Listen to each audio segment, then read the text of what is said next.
Bonjour, je suis Iman Benaoun, fondatrice du cabinet de conseil en recrutement Aravati, spécialisé sur le recrutement de talents digitaux. Je suis là aujourd'hui pour vous parler des références sur le CV. Est-ce un atout supplémentaire? Pour moi, c'est un vrai atout.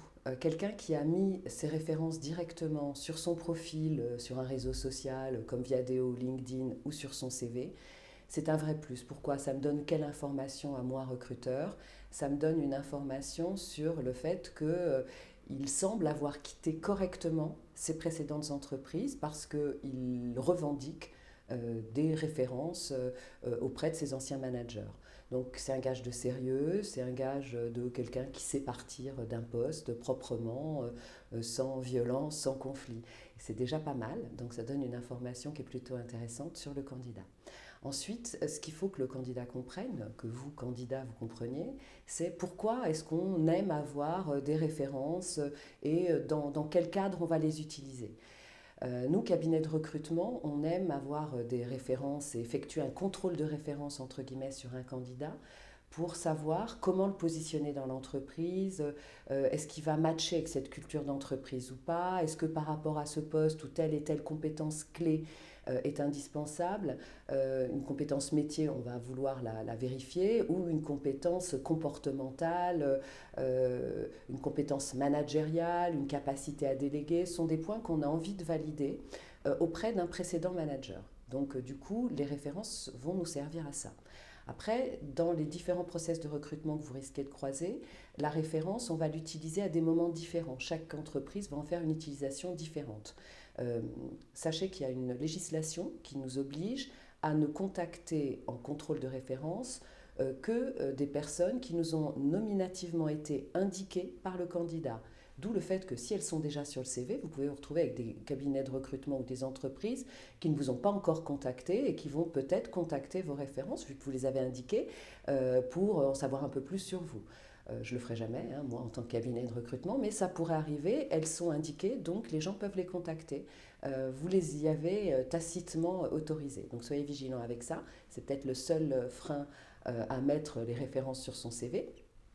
En revanche, nous, par exemple, dans notre cabinet, nous allons contacter les références une fois que nous avons rencontré le candidat et une fois que nous l'avons présenté à notre client et que notre client et le candidat ont a priori envie de travailler ensemble.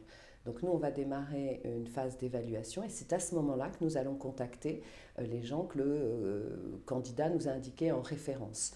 Donc nous allons les appeler, nous allons échanger avec eux, nous ne leur parlerons pas du poste pour lesquels nous les interviewons, hein. Ça reste confidentiel et ça reste entre le candidat et nous, mais nous allons leur dire que dans le cadre d'un process de recrutement entamé par le candidat auprès d'un de nos clients, nous avions quelques questions à poser, que la personne nous a été citée en référence. Donc voilà, ça c'est le contexte et c'est à quoi ça nous sert. Donc quand vous savez a priori pourquoi on vous demande des références, je pense que c'est plus simple d'identifier les bonnes personnes à nous citer. Et sachez-le, on ne peut contacter que des gens que vous nous avez autorisés à contacter. Ensuite, il y a un cas de figure qui est extrêmement complexe pour les candidats, c'est j'ai fait 7 ou 10 ans dans la même entreprise. Je vais donner aux recruteurs des références sur mes boîtes précédentes, mais ça commence à dater, hein, entre 7 et 10 ans, c'est vieux. Puis vous avez sûrement, et je l'espère, fait des progrès et évolué. Donc, comment faire dans ce cas-là?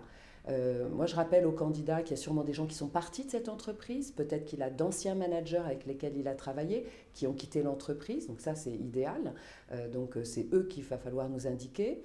Ça peut être aussi, si ce n'est pas le cas, des clients, ça peut être des partenaires, ça peut être d'anciens collègues, mais dans ce cas-là, pensez à bien nous dire que cette personne dont le nom et prénom sont XY est aujourd'hui dans telle entreprise à tel poste, mais qu'entre telle année et telle année, il a été votre manager dans telle entreprise, ou qu'entre telle année et telle année, il a été votre collègue direct dans cette entreprise, ou votre manager transverse, fonctionnel, etc. Donc préciser dans quel cadre, nous, on va pouvoir l'appeler. On va le lui redemander pendant l'interview, mais on a besoin déjà de savoir si ça vaut la peine de déranger cette personne-là, parce qu'un entretien de contrôle de référence, c'est bien une demi-heure, hein, que la personne doit nous consacrer.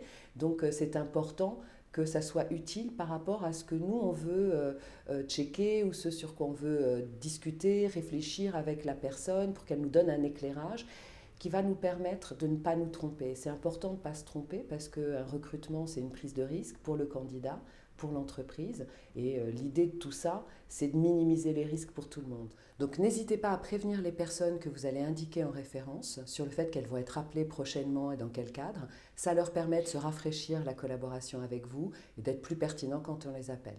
Donc voilà, j'espère que ces informations vous seront utiles et rappelez-vous que nous aimerions pouvoir parler à des managers. Dans l'idéal, ce seront plutôt des managers, mais cas de force majeure, évidemment, ça pourrait être des collègues, des clients ou des partenaires. Faites au mieux et prévenez les gens. Bonne chance.